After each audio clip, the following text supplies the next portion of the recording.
یہ جو سسرال میں عورتیں ظلم کا شکار ہوتی ہیں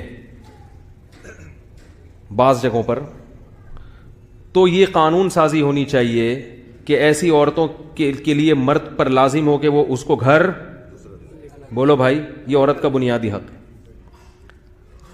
عورت کی جو پرسنل لائف ہے شادی کے بعد، اس میں شوہر کی بہنیں، ان لوگوں کی زبردستی کی مداخلت، ایسے ایسے کیسز آتے ہیں،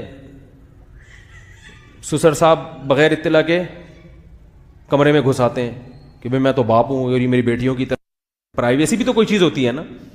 اور وہ لگائی بجھائی جو گھروں میں، کئی عورتیں اس جوائنٹ فیملی سسٹم کی وجہ سے، جہاں بہت سارے فائدے ہیں وہاں کچھ نقصانات بھی ہیں، بہت سی عورتیں اپنا ذہنی توازن کھو چکی ہیں۔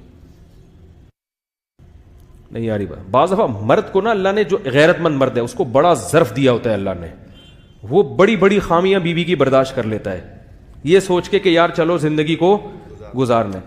لیکن بعض دفعہ مرد کی جو ماں ہے اس کا ظرف بڑا، بولو بھائی، نہیں ہوتا، بہنوں کا ظرف بڑا نہیں ہوتا، وہ چھوٹی چھوٹی باتوں پہ نا وہ بھر رہی ہوتی ہیں کان۔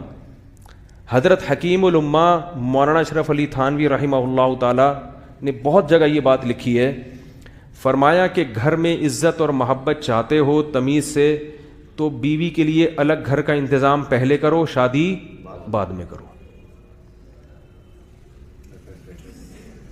بہت خطرناک باتیں کر رہا ہوں میں، اور خواتین سے کہوں گا اگر میاں کی آمدن اتنی نہیں ہے تو گزارا کر لو، ان سے تو میں یہی کہوں گا بھائی گزارا کر لو، لیکن عافیت اسی میں ہے کہ الگ گھر میں ان کو، بولو بھائی، رکھا جائے۔ بڑے مسائل ہیں، بڑے مسائل ہیں، تھوڑے دنوں میں نا آپ کو یہ پتہ ہی نہیں چلے گا کہ غلطی ہے کس کی،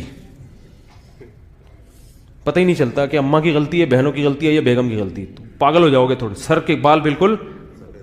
تو بہتر یہی ہے، اگر اللہ نے گنجائش دی ہے، بولو بھائی، الگ رکھا جائے۔ ماں کے ساتھ اگر رہنے والا کوئی نہیں تو ماں کو اپنے ساتھ رکھ لو، ٹھیک ہے نا، اور صبح شام ان سے جو بھی وہ، لیکن میں تو ابھی تو جلدی نمبر وار بتا رہا ہوں۔ خواتین کی آزادی میں سب سے پہلے کیا ہے؟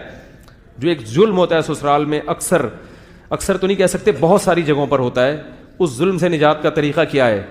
الگ گھر کا، بولو نا بھائی، انتظام، الگ گھر کا انتظام۔ دیکھو میں اپنی مثال دینا مناسب تو نہیں ہے، میں نے جتنی بھی شادیاں کی ہیں ہر زوجہ کو الگ گھر کا انتظام میں نے پہلے کیا ہے، شادی بعد میں کی۔ مجھے بہت سے لوگوں نے کہا ایک جگہ رکھو، تو میں نے کہا میں خود کہاں رہوں گا پھر؟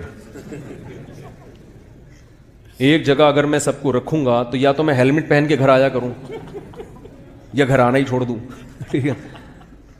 تو یہ فالتو کی باتیں ہوتی ہیں، کیونکہ کوئی بھی کسی پہ حاوی آ کے ظلم کرے تو آپ کو کیسے پتا چلے گا ان میں ظلم کون کر رہا ہے، مظلوم کون ہے؟ یہ فیصلہ کرنا ممکن ہر جگہ ممکن نہیں ہوتا۔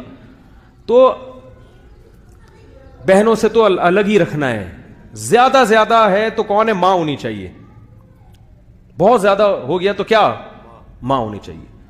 اور اس میں بھی عافیت والی صورت یہ ہے کہ ایسا گھر لو اوپر کا، جیسے بیوی کو اوپر والے پورشن میں نیچے اماں، تو صبح شام اماں کے پاس بھی بیٹھو، پھر بیگم جب چاہے اماں سے ملے، جب حالات خراب ہونے لگے واپس چلی جائے، ٹھیک ہے نا؟ اس کے پاس بھاگنے کی کوئی جگہ ہونی چاہیے، ماں کے پاس بھی بھاگنے کی جگہ ہو، بہو ظلم کر رہی ہے تو بھاگ کے اپنے گھر پہ آ جائے۔ جس طرح کی فیملیز آج کل جو رہ رہے ہیں، بھاگنے کی کوئی جگہ ہے ہی نہیں۔ وہ کچن میں لڑائی شروع ہوئی، اب کچن میں کہاں جائے گی بھائی وہ؟ تو وہ بہت فسادات، کیونکہ ظرف چھوٹے ہو گئے ہیں، کوئی کسی کی بات برداشت، بہت ساری عورتیں پاگل ہو چکی ہیں۔ آپ کسی نفسیاتی ڈاکٹر کے پاس جاؤ، جو پاگل ہونے والی خواتین میں زیادہ تر وہی خواتین ہوں گی جن کو پاگل کس نے کیا ہوگا؟ سسرال نے۔ خطرناک باتیں تو ہیں، اب کیا کریں، کر دیں، اب تو کر دیں تو نکل گئی۔